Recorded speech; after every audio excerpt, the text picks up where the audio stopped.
Allahu Akbar, Allahu Akbar, Allahu Akbar. Allahu Akbar, Allahu Akbar, Allahu Akbar. Allahu Akbar, Allahu Akbar, Allahu Akbar. La ilaha illallah wallahu akbar. Allahu akbar walillahil hamd. Alhamdulillahilladzi ja'ala lana hadzal yawma 'aidan wa syara'a lana fihi an-nahr wal qurban taqarruban ila Allahil 'aliyyil qadir. Asyhadu an la ilaha illallah wahdahu la syarika lahu wa asyhadu anna sayyidana Muhammadan 'abduhu wa rasuluhu imamul muttaqin wa qa'idul mudahhin. Allahumma salli wa sallim wa barik ala sayyidina Muhammadin wa ala alihi wa ashabihi wa man tabi'ahum bi ihsanin ila yaumiddin. Amma ba'du, fa ya ibadallah, ittaqullaha haqqa tuqatih wa la tamutunna illa wa antum muslimun. Jamaah salat Idul Adha yang dimuliakan Allah Subhanahu wa taala. Puji syukur kita panjatkan kepada Allah Subhanahu wa taala yang masih memberikan limpahan nikmat-Nya kepada kita. Di antara limpahan nikmat tersebut adalah nikmat umur panjang dan nikmat kesehatan. Ini adalah nikmat besar yang diberikan oleh Allah. Kita yakin dan percaya tanpa adanya dua nikmat ini kita pasti tidak akan bisa atau mampu melangkahkan kaki datang ke tempat ini untuk bersujud kepada Allah Subhanahu wa taala. Maka jangan sia-siakan untuk meningkatkan ibadah kita kepada Allah Subhanahu wa taala. Salawat dan salam mari kita haturkan kepada Rasulullah sallallahu alaihi wasallam. Allahu akbar, Allahu akbar, Allahu akbar walillahil hamd. Kaum muslimin yang dirahmati Allah, wujud dari rasa syukur terhadap nikmat yang telah Allah berikan adalah dengan bertakwa kepada Allah Subhanahu wa taala, yaitu dengan menjalankan segala yang diperintahkan Allah dan menjauhi segala larangannya. Menjalankan segala yang diperintahkannya itu juga mesti diiringi dengan rasa keimanan yang tinggi bahwa tiada satu pun yang berhak disembah kecuali Allah Subhanahu wa taala. Kemudian juga diiringi dengan rasa diawasi oleh Allah sehingga diri ini merasa malu ketika enggan menjalankan segala yang diperintahkan. Kemudian rasa takut karena di balik perintah tersebut pasti ada yang akan ditimpakan ketika kita enggan menjalankan perintah tersebut. Allahu akbar, Allahu akbar, Allahu akbar walillahil hamd. Kaum muslimin yang dirahmati Allah, hari ini kita berkumpul dalam suasana kemenangan. Bukan sekedar kemenangan karena telah menyelesaikan ibadah haji atau puasa Arafah, tetapi kemenangan spiritual karena kita diajak untuk menelusuri jejak sejarah manusia paling agung, sejarah pengorbanan. Banyak dari kita mengira kurban hanya dimulai dari kisah Nabi Ibrahim alaihissalam, padahal akar sejarah kurban telah tertanam jauh sebelum itu. Sejak manusia pertama Nabi Adam alaihissalam hingga disempurnakan oleh Nabi Muhammad sallallahu alaihi wasallam. Mari kita telusuri tiga babak penting sejarah ini untuk memahami esensi kurban di era modern. Allahu akbar, Allahu akbar, Allahu akbar walillahil hamd. Kaum muslimin yang dirahmati Allah, sejarah kurban bermula dari dua putra Nabi Adam alaihissalam, Habil dan Qabil. Allah Subhanahu wa taala berfirman dalam Al-Qur'an surah Al-Maidah ayat 27. Watlu alaihim naba bani Adam bil الحق إذ قربا قربانا فتقبل من أحدهما ولم يتقبل من الآخر قال لأقتلنك قال إنما يتقبل الله من المتقين. Dan ceritakanlah kepada mereka kisah kedua putra Adam menurut yang sebenarnya. Ketika keduanya mempersembahkan kurban, maka diterima dari salah seorang dari mereka berdua. Walam yutaqabbal minal akhar, dan tidak diterima dari yang lain. Qala la atulanna, Qabil berkata, aku pasti membunuhmu. Qala innama yataqabbalu Allahu minal muttaqin. Habil berkata, sesungguhnya Allah hanya menerima kurban dari orang-orang yang bertakwa. Pelajaran penting yang bisa kita ambil pelajaran adalah bahwa kurban Habil diterima bukan karena hewan yang disembelihnya lebih mahal, melainkan karena ketakwaan dan ketulusan hati. Sebaliknya kurban Qabil ditolak karena hatinya dipenuhi iri, dengki dan riya. Relevansi dengan masa kini, di era media sosial, seringkali kurban atau sedekah kita disertai keinginan untuk pamer.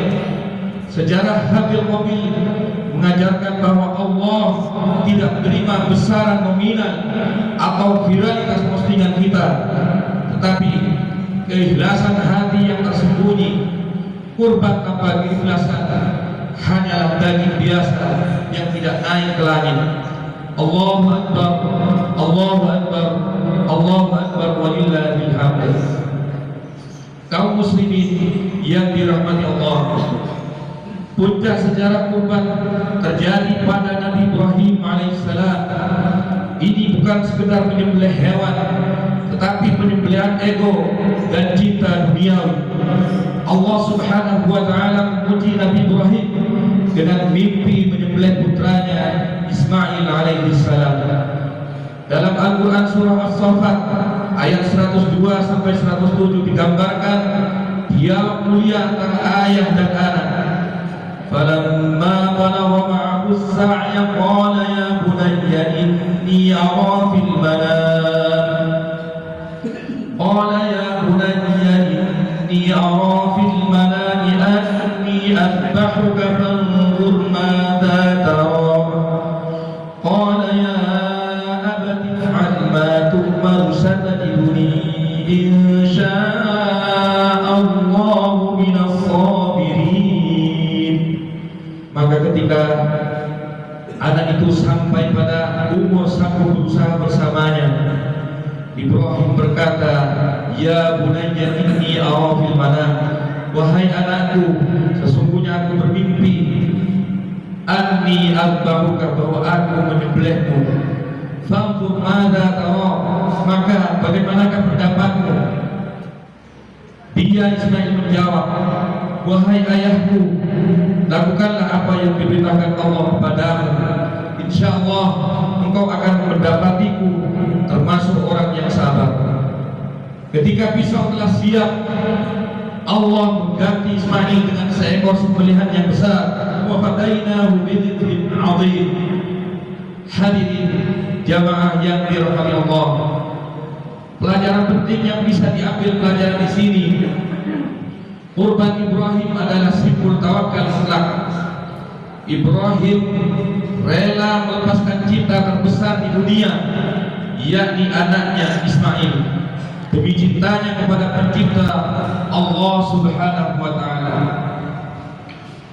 Relevansi dengan kondisi masa kini, Ismail kita hari ini bisa digambarkan mungkin itu jabatan, harta, gengsi, atau kenyamanan pribadi. Kurban mengajarkan kita untuk tidak diperbudak oleh hal-hal tersebut. Kita diminta menyembelih ketergantungan kita pada materi, agar hati kita hanya bergantung pada Allah Subhanahu wa taala. Allahu Akbar, Allahu Akbar, Allahu Akbar, walillahil hamd. Kaum muslimin yang dirahmati Allah, rangkaian sejarah kurban ini ditutup dan disempurnakan oleh Nabi Muhammad sallallahu alaihi wasallam. Beliau menegaskan kurban sebagai syariat umat Islam yang terakhir. Rasulullah sallallahu alaihi wasallam bersabda, "Ma 'amila dhaniyun min 'amalin yawman nahri ahabba ila Allah min ihraqid dam." Tidak ada amalan anak cucu Adam pada hari raya kurban yang lebih disukai Allah melebihi dari menyembelih hewan kurban. Hadis riwayat At-Tirmidzi. Beliau Rasulullah SAW membagi daging kurban menjadi 3 bagian, untuk keluarga, untuk hadiah tetangga atau kerabat, dan untuk sedekah bagi miskin. Pelajaran penting yang bisa diambil ibadah kurban dalam Islam bukan ritual tertutup, tapi gerakan sosial yang menghapus sekat antara si kaya dan si miskin. Hadirin rahmatullah. Lalu bagaimana kita memaknai sejarah panjang ini? Di tahun 2026 ini dunia telah berubah. Kita hidup di era digital, era krisis iklim, dan era kesenjangan ekonomi. Berikut adalah 3 transformasi makna kurban untuk konteks kekinian. Pertama, kurban dari sekedar ritual menjadi gerakan ketahanan pangan dan gizi. Daging kurban bukan sekedar lauk pauk. Di tengah isu stunting dan gizi buruk yang masih menghantui Indonesia, kurban adalah solusi nyata. Setiap daging yang dibagikan adalah asupan protein hewani bagi anak-anak prasejahtera yang mungkin jarang merasakannya. Tindakan nyata, pastikan distribusi kurban tepat sasaran. Jangan biarkan daging menumpuk di kalangan mampu, sementara tetangga yang membutuhkan tidak bagian. Ini adalah implementasi dari keadilan sosial. Yang kedua, kurban ramah lingkungan. Sejarah kurban mengajarkan kebersihan dan kemuliaan. Namun limbah kulit, darah, jeroan sering mencemari lingkungan jika tidak dikelola. Jadikan kurban sebagai bagian dari Green Islam. Kelola limbah kurban dengan benar. Manfaatkan kulit untuk kerajinan bernilai ekonomi. Pastikan sampah organik tidak mencemari lingkungan. Mencintai lingkungan adalah bagian dari iman. Ketiga, digitalisasi kurban. Kemudahan dan esensi. Kini kita bisa berkurban lewat aplikasi dengan hewan yang disembelih di pelosok negeri, bahkan di luar negeri. Ini adalah kemudahan yang luar biasa. Jangan sampai teknologi membuat kita kehilangan ruh kurban. Meskipun kita membayar dengan transfer, usahakan agar hadir secara fisik atau mental saat penyembelihan, atau setidaknya mengetahui siapa penerima manfaatnya. Jangan jadikan kurban sekedar transaksi klik bayar, tapi tetap merasakan empati terhadap sesama. Allahu Akbar, Allahu Akbar, Allahu Akbar, walillahil hamd. Kaum muslimin yang dirahmati Allah, dari Nabi Adam alaihissalam hingga Nabi Muhammad sallallahu alaihi wasallam, benang merah kurban adalah menyucikan hati dari sifat kehewanan dan mengangkat martabat kemanusiaan. Habil mengajarkan kita keikhlasan, Ibrahim mengajarkan kita kepasrahan, dan Nabi Muhammad SAW mengajarkan kepedulian sosial. Mari kita gabungkan ketiga nilai ini, berkurban dengan hati yang ikhlas bagaimana Habil, dengan semangat pasrah total kepada Allah seperti berkurbannya Nabi Ibrahim alaihissalam, dan dengan kepedulian nyata terhadap sesama manusia dan lingkungan sebagaimana yang telah diajarkan oleh baginda Nabi Muhammad SAW. Semoga kurban kita tahun ini jadi kurban yang makbul, diterima Allah Subhanahu wa taala, dapat membersihkan harta kita, menyucikan jiwa kita, dan membawa keberkahan bagi seluruh alam. Amin amin ya rabbal alamin. Barakallahu li wa lakum fil Qur'anil azim wa nafa'ani wa وإياكم بما فيه من الآيات والذكر الحكيم. أقول قولي هذا وأستغفر الله العظيم لي ولكم.